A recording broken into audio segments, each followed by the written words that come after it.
Hey Alpha Tribe, welcome back to my YouTube channel. If you are new here, my name is Alva. My name is Alva. It's the Alpha Tribe. This is a completely safe space for us to vent and talk. And I know I said in my last video that I was gonna have tea. I would be lying to you if I said that this was a different day. For aesthetic purposes, I literally just parted my hair different and changed my shirt.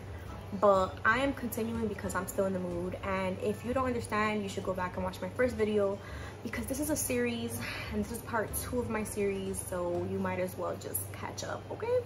If you haven't already, hit the subscribe button. Feel free to comment so that we could talk a little bit, chat it up, ask me questions, share your experience. I would love to hear what your experience is like. And if you like this video, either now or at the end of the video, please just go ahead and hit the freaking like button, because as a viewer, I know that the like button, like, it's not even out of your way, it's on the screen, but sometimes you just want to like exit out of YouTube or whatever. Just like my video, bro. It's not gonna cost you anything. Okay, let's get into it. So today, or right now, we are gonna talk about my elementary and middle school trauma. This really did feel like a little therapy session for me, so I'm excited to do this part 2 and continue the series. I hope that you guys like it. Feel free to give me your feedback. I talk a little fast. Keep up. Okay, like, why? It's literally 2022. Like, keep up. I put up I was looking at my old pictures.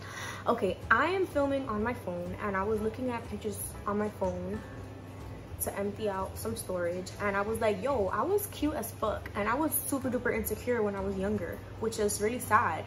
Like, I'm only saying that because now I'm like fixing myself, and I really don't give a fuck. Like, it's gonna go up anyway. My insecurity started at a very early age, like elementary school and middle school, which is the trauma that we're gonna talk about today. So I'm short as hell, not 5 feet tall yet. I always say yet, like, I'm used to saying I'm not 5 feet tall yet, but I'm not gonna grow anymore. When I was in elementary school, I was, of course, excuse me, like growing a little bit, but like everybody else had growth spurts, the boys and the girls, and I stayed this short. So I was obviously insecure because I also have or had a baby face, never grew a chest. I felt like I was just premature, and I was really insecure, and all the girls with the big boobies and the big booties got like all the attention from the boys, and it added on to like my mommy and daddy issues. I'm like fidgeting. Whatever, I don't care. I was being raised by people that resented my parents, and so I started to resent my parents as well. And people would like deadass talk shit about how my dad was so shitty and how my mom was like crazy, and they would make me be like, yeah, they are shitty and crazy, even though I had a lot of love for them, and I really just wished that they would be with me all the time, and they weren't. So this is the mind of a what, like 7 to 10, 11, 12-year-old. It could get toxic in there, right? It could get real toxic in there. In elementary school, I left that school early to go to my junior high. Let's just say, okay, my junior high was like a school for gifted students. You had to pass a test to get in, and you had to be like basically a nerd. We were the nerds, but like because we were the nerds, we wanted to be cool kids so bad. Or maybe because we were from Dykeman and Washington Heights and Harlem, and we just wanted to be cool. I don't know who put that in our minds. Maybe it was our mom and dad's trauma, but I speak for myself in this video. I left early. I left all my friends to go to that school, and when I left my friends, we kind of split up, and my friends went to another local school, which was still really good, but it just wasn't like the school that I went to was really tight-knit. It only had like 400 students at a time. Yeah, like 400 students at a time. It was an era. Right away I got into a clique. So I left my old school in 4th grade, came into my new school in 5th grade. Right off the bat, I was in a clique. How did I get there? I don't fucking know. I don't fucking know. Ended up bullying a little bit. Not proud of it, not my proudest moments, but like hurt people. So I'm just taking accountability and really talking about it now. I'm not talking about beating people up or calling people stupid or like calling them names. I just mean like excluding them from our clique, which at that time was really hurtful, because at that age when you're coming into puberty, you're just trying to find yourself. So I guess we were just sticking together. And this is all in hindsight. Like we shared a journal, this clique. We shared journals and we would write to each other, and when I look back at them shits, I'd be like, yo, we were ahead of our fucking time, completely inappropriate, just not it. Like, it was not it. It's not something that I'm proud of. We didn't, it's weird because like I want to defend us, but at the same time we were little frecas. And when I say that, I mean like we would really date all the boys in the school. Oh my god, it was so crazy. Like, the craziest thing we would do was like make out. First of all, you're 10, 11, 12 years old and making out. My first kiss, I think like 7th or 8th grade, and I didn't even like it. I literally came out to my friends saying that I was bi because I didn't like kissing that boy. It was crazy. And one of my really close friends that wasn't in the clique was like, I'll be your girlfriend to see if you like it. And I was like, okay. And then we like tap kissed once, and I was like, yeah, I think I like boys. And then I didn't kiss anybody again until freshman year of high school. So it's like anytime, well, I had like a few little tap kisses, but I wouldn't be making out with people and going crazy. So that was the wildest thing that, you know, my friends and I were into. I remember being like, oh my god, they made out in the backyard and then their cakes, and oh my god, they're gonna kiss after lunch and da-da-da. But at that time, that was pretty inappropriate for us. I had like piercings and double piercings and like little stupid things that just made us feel way older and cooler than what we actually were. And reflecting back on it now, I'm glad that I could recognize those behaviors, but also am kind of like ashamed in a way, or like I feel like I should have taken my time more, because I had a boyfriend every year.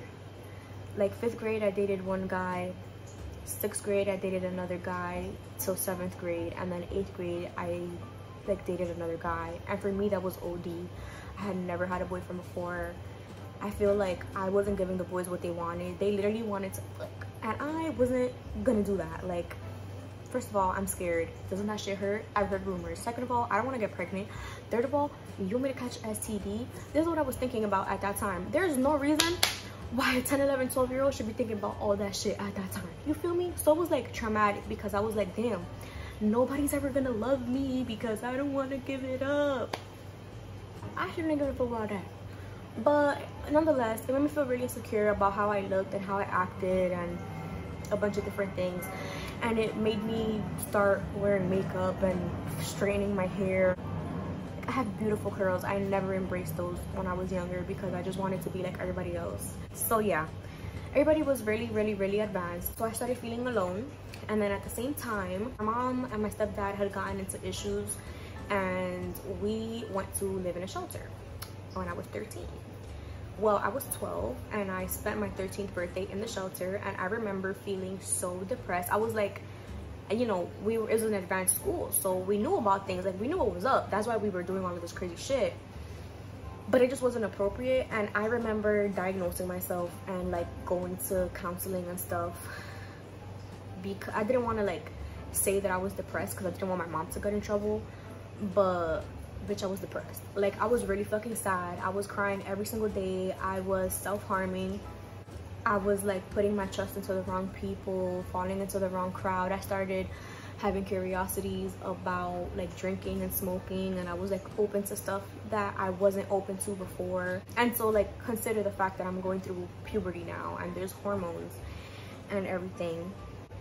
I just kind of didn't give a fuck after that. Like, I lost faith. I kind of stopped believing in God. That makes me shudder now. And to feel that there wasn't anybody there for me, and like I couldn't talk to my mom about it. I was in a safe environment in my grandmother's house, and she took me out of that environment to go live in the shelter. And that was my first time seeing people struggle and struggling myself. And like, it was all the way in Brooklyn. And like, she had taken me out of my comfort zone so many times that I didn't know who I was or how to be. And that shit traumatized me. So these cliques and these like bad things that I had fallen into trickled into high school.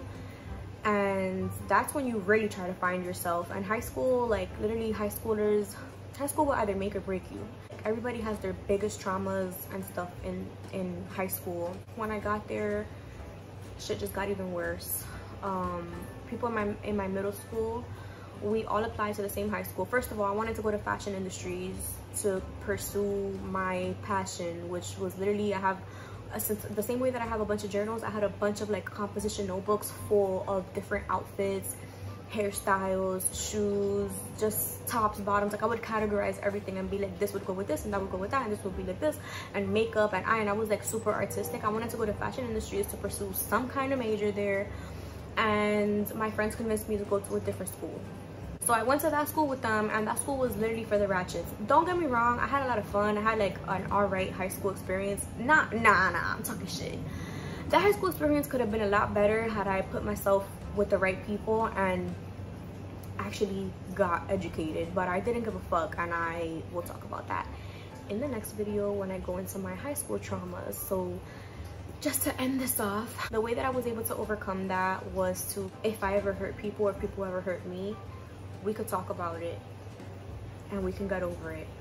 And like, it made me recognize that that is what happened and I can't change it now. All I can do is change myself for the better. And this didn't happen until about 3 years ago, me realizing all of this. So again, I'm 25 now. This is in my early 20s that I'm realizing that the stuff that happened to me when I was 9 to 12 years old or 13 years old can be readjusted and could be for the better. It feels better now, but I think I'm gonna make myself some tea, and I think I'm gonna continue and talk about the high school experience. So like I said, if you have any comments, questions, concerns, or want to share your story, put them in the comment section below. Remember to like my video if you enjoyed and you made it to the end, and subscribe to my YouTube channel because it would help me out so much. If you related to anything that I said today, things have the potential to get better if you want to do the work. So let's do the work together. Thank you so much for watching my video today, and I hope you guys have a great rest of your day. Thank you so much. Oh, and I didn't take your bad vibes or give you good vibes, but I am keeping you always in my prayers. Just for this series, it's really deep, so I don't want to like dump on you or, you know, just not be fair, but I'm keeping you in my prayers. And if you fuck with me and you love me and you like my video and you commented and subscribe, you could keep me in your prayers too, and that'll be great. All right, love you guys. I'll see you next time. Bye.